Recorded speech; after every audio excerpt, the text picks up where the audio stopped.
AP का मतलब होता है arithmetic progression. A stands for arithmetic, P stands for progression, arithmetic progression. ठीक, हिंदी मीडियम में अंक गणितीय प्रगति या समांतर श्रेणी। ठीक है, तो इसको समझते हैं थोड़ा सा संक्षेप में, शॉर्टकट में समझते हैं कि एक्चुअली एपी होता है क्या है। मैंने लिखा table 2, 4, 6, 8, 10 and so going on. ठीक है, मतलब बढ़ते जाएगा, इनफिनिट तक जाएगा। ठीक, तो ये एक एपी हो गया। अब हमें कैसे पता चल गया कि एपी हो गया? देखिए, सब में कॉमन बात क्या है? कॉमन बात यानी कि कॉमन क्या है? उभयनिष्ठ क्या है? सार गुणनखंड क्या है? ठीक है, कॉमन बात क्या है? 2 का डिफरेंस है। इसमें जो कॉमन क्या है? कॉमन डिफरेंस क्या है? कॉमन डिफरेंस, कॉमन डिफरेंस इसको हिंदी में बोलते हैं सार्व अंतर, सार्व अंतर या पदांतर, पदांतर। ठीक, कॉमन डिफरेंस को जो डिनोट करते हैं वो डी से डिनोट करते हैं। कॉमन समझ के, सब में कॉमन क्या है? 2 का कॉमन है, यानी कि कितना का अंतर है? 2 का अंतर है। कैसे पता किया मैंने? देखिए, तो इसका फॉर्मूला भी होता है। इसको देखिए, ये A1 हो गया, A2, A3, A4, A5। ठीक है, अब इसको A1, A2, A3, A4, A5 मान, A1 भी कर सकते हैं, T1 भी कर सकते हैं, एक ही बात है। ठीक है, बात समझ ना? यानी कि ये किसको रिप्रेजेंट करेगा? पद को रिप्रेजेंट करेगा, दैट मीन्स टर्म को रिप्रेजेंट करेगा। अभी मैंने कितना टर्म लिखा? 1, 2, 3, 4, 5 टर्म लिखा। आप इसमें से कितना भी कम या ज़्यादा लिख सकते हैं, कोई दिक्कत नहीं। मुद्दा ये है कि एपी है, क्योंकि देखिए एक ही टाइप का है ना, मतलब एक ही टाइप का चीज़ इसमें घट रहा है। दो घट रहा है। अगर मान लीजिए 3 का टेबल लिखते हैं, 3 का टेबल लिखते हैं, 3 का टेबल लिखते हैं, तो ये भी एपी हो गया, क्योंकि पैटर्न को फॉलो कर रहा है। ठीक है, टू ये बढ़ रहा है, मतलब एक ही टाइप का चीज़ बढ़ रहा है। ठीक है, तो कॉमन डिफरेंस हो गया ये, मतलब कॉमन डिफरेंस उसमें 2 है। तो इसका जो फॉर्मूला होता है वो होता है A2 माइनस A1। कैसे पता किया? 4 में से 2 घटाइए, तो A2 यानी कि क्या? A1, A2, A2 4, तो A2 4 माइनस A1 कितना? 2, तो कितना हो गया? 2। ठीक, फिर इस दोनों के बीच का भी डिफरेंस 2, यानी कि कितना भी लेंगे ना, कितना भी इसमें लेंगे ना, तो जो अंतर होगा वो अंतर होगा, वो 2 होगा। तो हुआ ना कॉमन डिफरेंस। इधर यहाँ तो यहाँ इस दोनों का अंतर 2 हो गया, इस दोनों का अंतर 3 हो गया, ऐसा थोड़ी है। उल्टा पुल्टा आगा तब वो ईपी नहीं हो गया। जैसे कि मान लीजिए एग्जाम्पल में मैं देता हूँ। देखिए, मैंने 5 लिखा, फिर 10 लिखा, फिर 15 लिखा, फिर यहाँ पे ये लिख दिया। ठीक है, कुछ भी लिख सकते हैं आप। ठीक है, ऐसे करके लिख दिया, फिर यहाँ पे ऐसे करके लिख दिया, फिर ऐसे लिख दिया, फिर ऐसे लिख दिया। दिस इज नॉट एपी, ये एपी नहीं है। क्यों? क्योंकि कॉमन डिफरेंस इक्वल नहीं है। देखिए, यहाँ तो ठीक है, दोनों का डिफरेंस 5 है, इसमें से इसको घटाएंगे तो 5 है। ठीक है, यहाँ भी डिफरेंस ठीक है 5 है। ठीक है, लेकिन यहाँ डिफरेंस 5 थोड़ी है ना, है।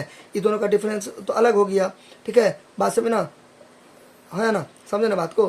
कहने का मतलब है कि यहाँ तो डिफरेंस है 5, लेकिन कहीं पर 5 डिफरेंस हो जा रहा है, कहीं पर कुछ हो, कहीं पर कुछ हो, इस टाइप का हो रहा है, तो ये एपी नहीं हुआ। बात समझ ना? एपी मतलब एक ही टाइप का चीज, इसमें क्या होगा? मतलब एक ही टाइप का चीज फॉलो करेगा। 2 है तो 2, 3 है तो 3, जितना रहेगा ना उतना, यही होता है एपी।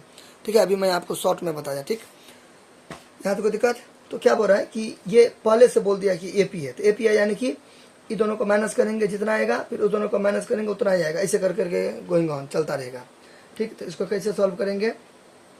इसको कैसे सॉल्व करेंगे? क्या कहता है निकालने के लिए? Common difference.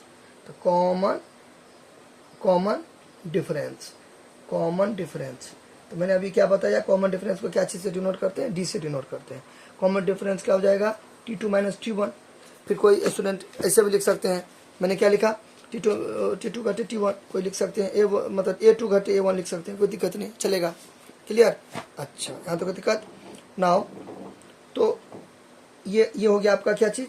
T1। ये क्या हो गया? T2, वही T1 या A1, एक ही बात है। ठीक है, ये हो गया आपका T3, ऐसे। ठीक है, तो कॉमन डिफरेंस निकालने के लिए क्या करते हैं? इसमें से इसको माइनस करते हैं। तो पहले ये है, इसको पहले उतार देंगे, इसको पहले उतार लेंगे। ठीक, फिर यहाँ पे माइनस से माइनस, फिर T1 ये है, ये उतार लेंगे।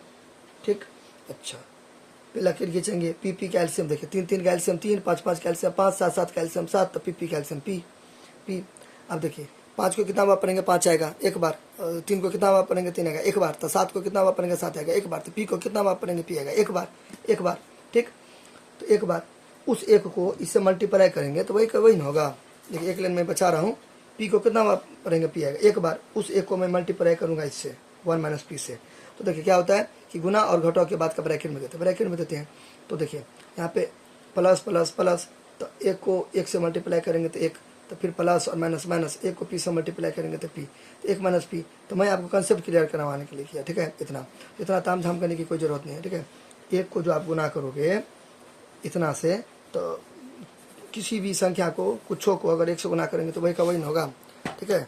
मैं आपको कंसेप्ट क्लियर करवाने के लिए उतना किया, नहीं तो आप डायरेक्ट करो, ठीक है। पी को कितना बार पढ़ेंगे पी आएगा एक बार, उसे को इतना से गुना करेंगे तो वही का वही ना होगा, वही का वही हो गया। माइनस तो माइनस, पी को कितना बार पढ़ेंगे पी आएगा एक बार, उसे को 1 से करेंगे तो किन होगा, ठीक है। अब यहाँ पे देखिए कुछ नहीं है तो प्लस छुपा हुआ, यहाँ पे माइनस है, तो ये भी है, ई भी एक है, यहाँ पे माइनस है यहाँ पे प्लस, ये कट जाएगा, ठीक बात। यहाँ पे क्या बचा माइनस पी बचा, ठीक है। ये भी कट गया, P1 जा P1 जा P, ठीक बात है ना।